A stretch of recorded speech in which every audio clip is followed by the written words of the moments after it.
Kiwis use a lot of unique expressions, and for people who come to New Zealand, especially English learners, this can be quite confusing. But once you know them, you can have a lot of fun talking to Kiwis, watching New Zealand shows and movies, and just generally enjoying your time in NZ. I want to help you reach that stage of your English learning journey, so in this video I'm going to teach you 3 common expressions for life in New Zealand. Hard case, good nick, and pack a sad. Hello and welcome. I'm Rose and this is Speak Kiwi, where I help migrants and international students learn English for life in New Zealand. In particular, I help you learn the stuff you can't find in textbooks, like slang, for example, which is what we're doing today. Let me share with you some expressions that you're bound to hear if you live in New Zealand. Let's get straight into it with the first one, hard case. Hard case. We use the expression hard case to talk about or describe a person. If we say they're a hard case, we're commenting on their personality. Now, I've actually got a great example of this expression being used, so rather than talking about someone who's a hard case, I'm going to go ahead and show you. First, let me set the scene a little bit. We're going to watch a clip from a show called Highway Cops. It's a TV show that follows police, or cops, who patrol the highways. So, pulling people over for speeding or reckless driving, generally trying to keep people safe on our roads. We'll join this cop, John, and watch as he pulls this guy over for speeding. Now, I'm going to show you the full interaction next, but first I want you to listen to what John, the cop, says about the guy he pulled over. You don't need to understand it just yet, but I want you to watch it first. The family happily leave with a licensed driver behind the wheel. Happy kids in the back, and a happy highway cop as well. He was one of the best. Yeah, ideal customer. Hard case, good for a laugh, took it on the chin. Couldn't ask for better. Okay, so we know the cop is talking about the person he pulled over, and we hear the expression hard case. Now, even though you might not know the meaning of hard case yet, I want you to first notice whether the cop is talking about the guy in a positive or negative way. Here's the quote again. What do you think? Positive, right? Notice the key words like best, ideal, good. Okay, that's a big clue. He's saying something good about the guy. So then, what does he mean by hard case? Hard case is a word we use to describe someone's personality, and it usually means that they're a bit odd, okay? So a bit unusual or unique, different from other people, and perhaps a bit amusing, like they make you laugh. Again, it's easier to show you what I mean, so let's watch the whole scene now, and I want you to look for examples of why this person is being called a hard case, remembering that it can mean these things here. Catch up and stop the driver, have a word. John's all for starting the year on the right foot, just not a heavy one. I checked speed 117 back down the road there. Just around the corner on the passing lanes. You went past me. I didn't realise, sorry. Didn't you? Yeah, you drove straight past me. Have you got a licence on you? Yeah, not on me though, I haven't got my card. You got anything with your name on or anything at all? Even if you're in your togs headed for a swim, you still have to carry a licence if you're driving, no matter what speed you're doing. 117, are you sure? 117, yeah, positive, mate. Yeah. Come and have a look if you want to. Nothing can douse the festive spirit in this driver. Happy New Year, everybody. Don't speed. Especially with the kids in their car, not a good look. John is tracking down the driver's details. Oh, what have we been up to? Been to Wanganui, eh? Yep. Been to Wanganui, Ganganui, went and seen their whānau over there. Turns out I've been speeding, but I'm pretty sure I was legit. The licence is cancelled. It's been cancelled. The licence is cancelled. I don't know what's cancelled these days. You want to reinstate. What's going to happen is you're going to get a ticket for the speed. Okay. You're going to get a ticket for the being an unlocked, with the licence being. I just got rid of all my fines. Hang on, let me finish. You'll get compliance on that. He's a good boy. He's A man, very good man. He's a good man. Come on, baby. That's why I'm with him. We didn't even realise. Yeah, God, Yeah, in she's the moment, distracting you know. me, bro. She always distracts me, man. Hey, what women Yes. want, eh? They always want everything. They want That's a your bit of a lie, time, but anyways. attention, money. Bloody hell. Nah, she's a good one, this one. I love her. John has a couple of special police tools that might help with driver distraction for the rest of the trip to the river. Here we go. Some distraction packs. Here you go, mate. Buddy, are they for the kids? For the kids here, I've got one with the princess on it and one with. Thank you, bro. Now you got to get out and give me a fine. No worries, man. Thank you for looking after our road. Thank you. Thank you for being a good customer. Now get out of my way. Get in the passenger seat. They're going to send those fines to me. Yeah, they'll get posted out to you, buddy. Thank you. Take Sorry care, about man. that. Jesus, my driving career's over. That's all right. I didn't want to drive anyway. The family happily leave with a licensed driver behind the wheel, happy kids in the back, and a happy highway cop as well. Okay, is it starting to make sense now? When you get pulled over by a cop, it's usually a pretty bad experience, right? It's inconvenient, it's stressful, and sometimes you get a fine, which isn't good news. Because of that, people can sometimes be a bit grumpy when dealing with cops, and it's usually very serious. But this guy, he's got a pretty laid-back attitude, right? And he's really friendly. He's gesturing to the cameras, telling stories, cracking jokes. He even shook the cop's hand.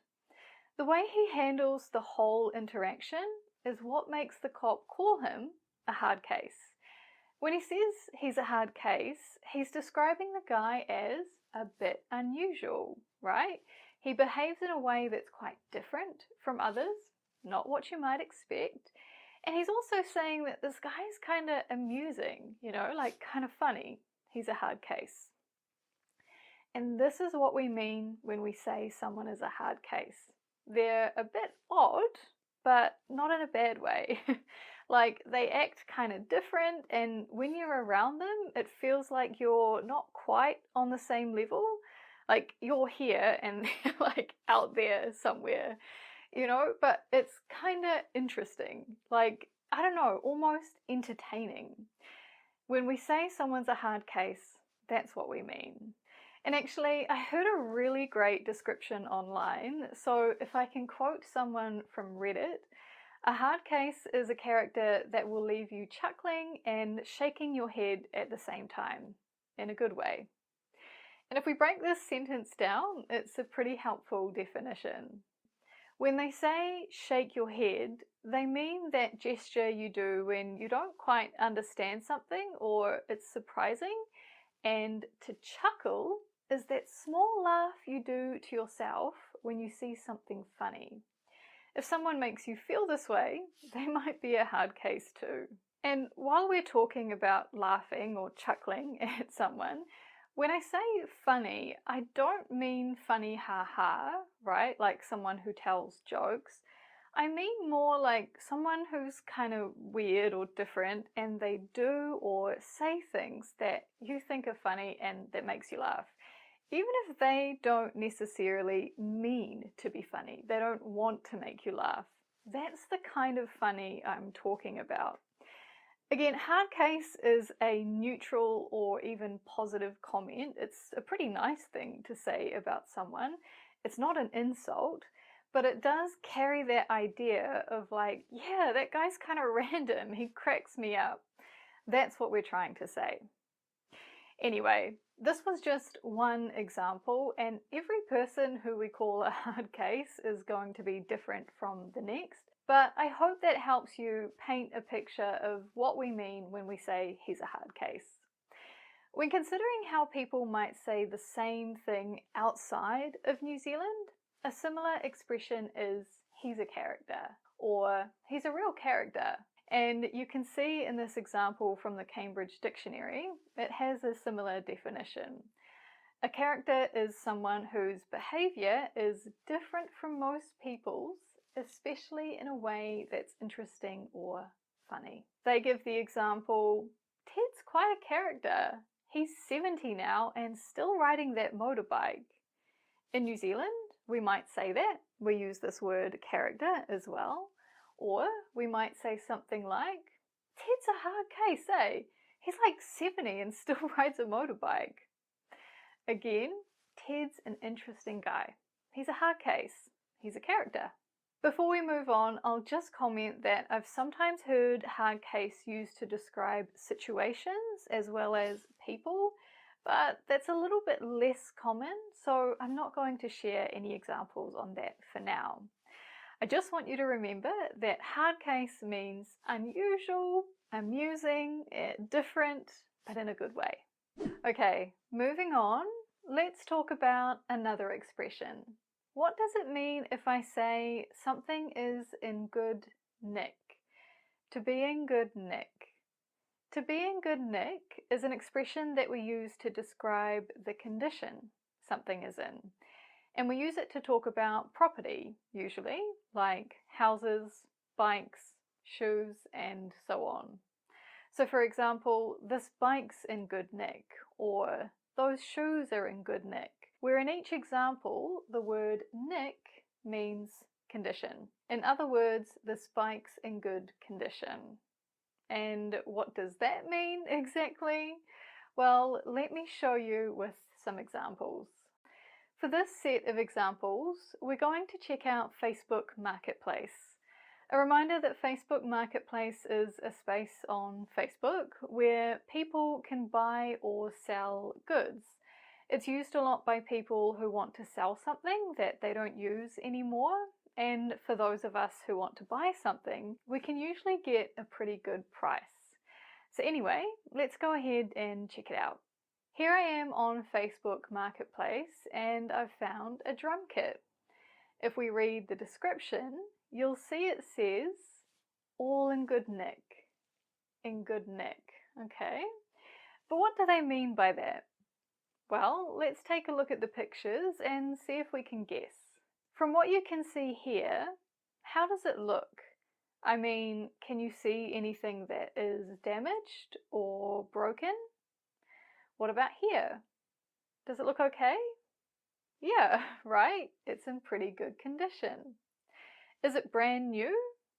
No, right? We know that this is being sold on Marketplace, which is almost always for second-hand goods.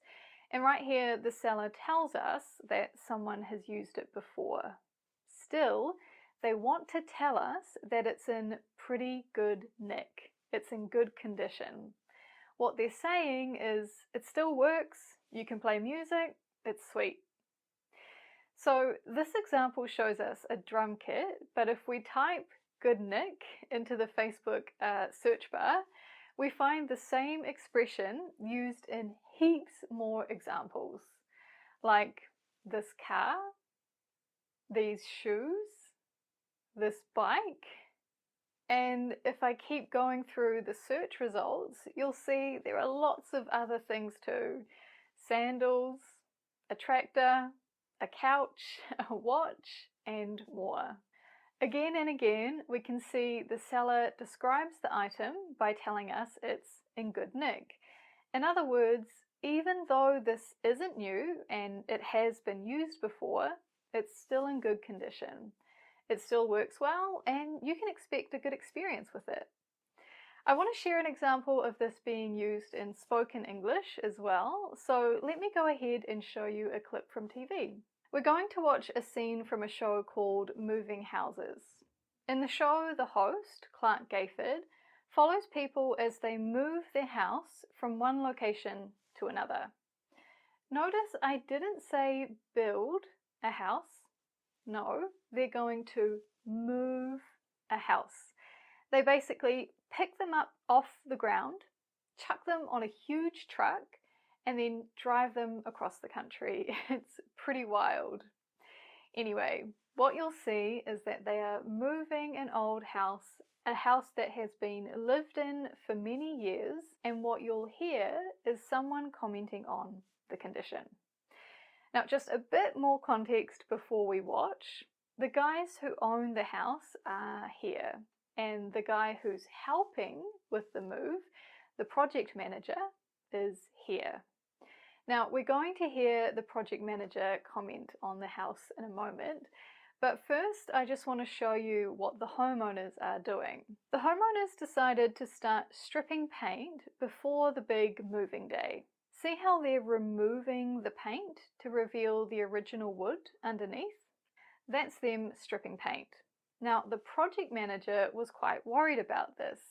He thought that they might find some damage under the paint, cracks or holes in the wood, for example. Basically, he didn't think it was a good idea. He advised them against it, but did they take his advice? Nah. They did it anyway, and in this next scene we're going to find out how it turned out. What was the result? Listen and see. It's a big couple of days for Paul and his team, and I'm happy he's changed his tune about the villa after Rob and Jeff's paint stripping marathon. It's actually in really good nick. They got a good one. Yeah, they got a good one because they're not all good, you know. Okay, so was it as bad as he expected? No, right? He comments, it's actually in real good nick, which we know means it's in good condition. They didn't find any problems after stripping the paint. It's in good nick. Now, this expression, while very popular in New Zealand, isn't actually unique to New Zealand. This one is from England, and so you'll probably hear it used in other Commonwealth countries as well. Australia, for example, Canada, and so on. But, like I said, it's very common in New Zealand, so it's a good one to remember. And moving on, our third and final expression today is to pack a sad. To pack a sad. What does this mean? We use this expression to say that someone is sulking. And what is sulking, you ask? Well, again, let me tell you a story to help you understand. For this one, I'll share a personal story, and I want you to come back with me down memory lane. Imagine that I'm 12, okay? I'm 12 years old, and I have a younger sister. She's 3 years younger than me, and we're playing in the lounge. So we were playing Connect 4. You know that game where you drop the little counters into this grid thing? And you have to get a row of 4 counters to win? You know that one? Yeah, we were playing that. And even though my sister was younger than me, she was much better. We played a few rounds and my sister won. Again and again and again. And eventually I got tired of it. Not playing anymore, I declared. I pushed the game aside, crossed my arms and leaned back in the chair, refusing to participate any longer. The TV was on in the background, so I turned my attention to the TV, started watching whatever was on, and tried not to think about this stupid game. Anyway, a little while later, my mum calls us in to the dinner table, so off we went. I stomped over there, sat down, and started eating. My mum, keen to talk to her girls, asked, "So how was your day at school?" And I, still feeling sour about the game, didn't feel like talking. "Fine," I grunted, not meeting her eye. And Mum, noticing I was in a bad mood, asked, "What's the matter?" And my sister replied, or interrupted, "Oh, she's just packing a sad because she lost Connect 4. I was furious, and of course I was quick to defend myself. "No, I'm not," I snapped. But of course she was right. I was packing a sad, or in other words, I was sulking. I was feeling down about losing the game earlier and making it really obvious to the people around me by the way I was acting. Remember, I was slumped in my seat, pouting, frowning, refusing to talk, or just giving one-word answers, generally just being very withdrawn and unpleasant. My actions or body language showed the people around me that I was upset about something. I didn't want to use my words and tell them, of course, but it was obvious I was angry or annoyed about something. This is what it means to pack a sad. And like in my story, it's very common for children to use this expression, especially siblings. In fact, now that I'm an adult, I actually don't use this expression anymore. But of course, I still hear it. My nephews, for example, say it all the time. Just like I sulked after losing Connect 4, my nephews sulk too. They sulk when they lose a game, when one of them doesn't share toys, when they get told to do something that they don't want to do, sometimes even just when they feel left out or ignored. They sulk for lots of different reasons, and it's often something small, but when it happens, there's a good chance one of them will say, "Oh, he's packing a sad again," which now you know means he's feeling upset. Upset because things didn't turn out how they wanted, and now they won't join in or play with us. You might be able to tell from my story and the tone we use when we say this expression that it's not really a kind or compassionate thing to say. It's more like a criticism, a way of telling someone that you don't like the way they're acting. When we say he's packing a sad, it's like saying he's feeling sorry for himself or he's being a baby. It's more about showing frustration with how they're behaving, not about offering sympathy or understanding. Likewise, you'll often hear it in a question form, like, "Are you packing a sad?" Which again isn't to show sympathy, it's more to tease someone and make them even more annoyed, to antagonize them. Sometimes you might hear, "Stop packing a sad," which is like saying, "Oh, come on, get over it already," which again is more about expressing my frustration about your behavior, okay? It's important to note the tone we use when using this expression, and remember that it's not supposed to be kind or comforting, but rather it's used to point out someone else's bad mood, okay? Another thing to remember is who. Who says this expression? And the answer would be kids, right? Just like I've shown in the example, kids are who uses this. More specifically, Kiwi kids. This is very much a Kiwi expression. And that brings us to the end of this video. You now know a few more expressions than you did before. A reminder that today we learned hard case, good nick, and pack a sad. Let me know if you hear any of these expressions in real life. I'd love to hear from you. If you enjoyed this video and you want to learn more expressions like this, you might like the first part of this series where I teach another few expressions.